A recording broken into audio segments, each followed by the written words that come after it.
Just thoughts on the matchup tomorrow, senior day? Yeah, senior. It's obviously not our final home game, but just with it being the weekend, allowing parents and family and friends for RJ, CJ, and Cam to be here to honor those seniors. And can't believe it's already March, and definitely can't believe we're down to, the end of the season, the last couple games at home. But excited for those guys, and a very difficult in-state rivalry game versus a program and coach and Aaron Fern and players that we have great respect for. I mean, Charlotte's a great basketball program, so big Sunday afternoon. You had a week, not off, but a week to work on yourselves. What did you guys kind of focus on in these 8 days or whatever it was? You always try and approach these bye weeks with a similar approach in terms of, number one, it's for the guys academically to really get a chance to catch up on some stuff with all the traveling. We had one stretch, we were on the road 3 or 4 games. And then we came back versus that game versus UTSA, but we were 3 out of 4 on the road. So academics really becomes a priority. Their bodies, nagging injuries, guys that are banged up, you use that time to spend a lot of time with Nate Clark and Colton Susan, our sports performance coach, to try and do that. And then, as you said, you try and fine-tune anything you can that, as you've looked over all of conference play or in the last 2 or 3 games, areas that you can sharpen up, whether it be individual skill sets or stuff on our offense, stuff defense.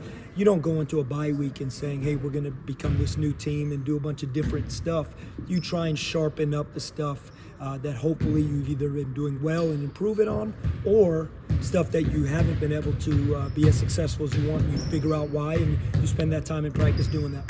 You talked about a difficult in-state matchup tomorrow being CJ. Is there any difficulty balancing all that along with just preparing for the team? I'm not sure if you say difficult. I think the most difficult part is Charlotte. I mean, they're a really good team with a great coach and great players, and we know what their program and team are capable of. So that's always the most difficult thing, is your opponent. We have to have some maturity when it comes to some of those other atypical distractions that may be around, like honoring seniors and maybe more family and friends being around. But you know what? I think everybody deals with that. Every game has its own thing. This just happens to be it, and every team in the country does a senior honor game, and you got to deal with that. But your opponent and preparation for playing a really good team, that's always the most challenging part. You played them earlier in the season. It was kind of a tale of 2 halves. The first half was a little more up-tempo, fast-paced. The second half was a little more the kind of basketball you guys like to play and they like to play. When you watch film from that first game, do you kind of split it into the 2 halves, or do you merge them together? How do you do that? I think so much so every game has its own unique momentum and rhythm that happens during the game. We didn't go into the game knowing that RJ was going to shoot the ball like he did that game. We tried to attack what we thought we could be successful. They did a good job doing what helps them be successful. And all of a sudden, RJ starts shooting the ball like that, and I think we made a season high from behind the 3-point line as a team. I believe that was the game. I know he made 7 himself.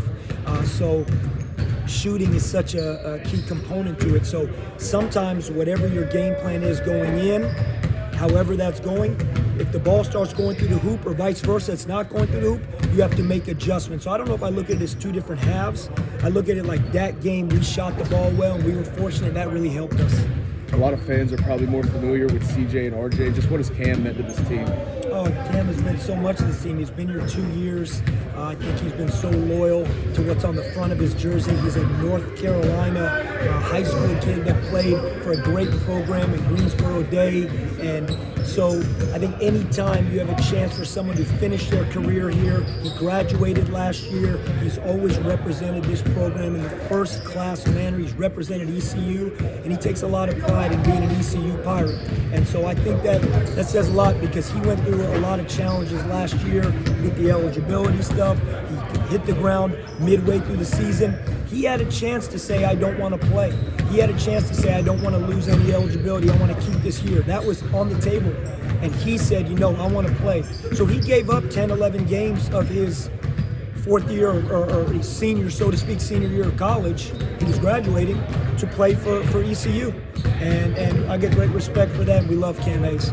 Coach, obviously you and your family going and purchased the tickets. You didn't do that for yourself. You did that for your players. How important is it tomorrow to make it all about these players? And I know, like you said, it's not the last home game, but to get the Pirate Nation 8,000 strong. It would be incredible for these guys to experience that. We did that for the purpose of, number one, for these guys, because we really believe they deserve it. Not only RJ, CJ, and Cam as being the second to last time they get to play in this building, but for this ball club, the way they play. This is a resilient, tough team that has laid it on the line all year, whether things have been going well for us or not so well. I think this team has played really hard until they make us leave the court, until they say there's no more time on the clock. So, yes, it's for them, but I also believe it's for Pirate Nation, because I think hopefully Greenville, ECU, Pirate Nation, Basketball Nation is understanding this can be a special basketball place, and it's fun in here. And then the end of regulation and overtime versus UTSA, when this place got going and everyone was on their feet, this has a real electric basketball atmosphere, and I want as many people in the city of Greenville and this community and basically Pirate Nation to have a chance to experience that. We got 2 more opportunities, and tomorrow's a big one. Thank you, Coach.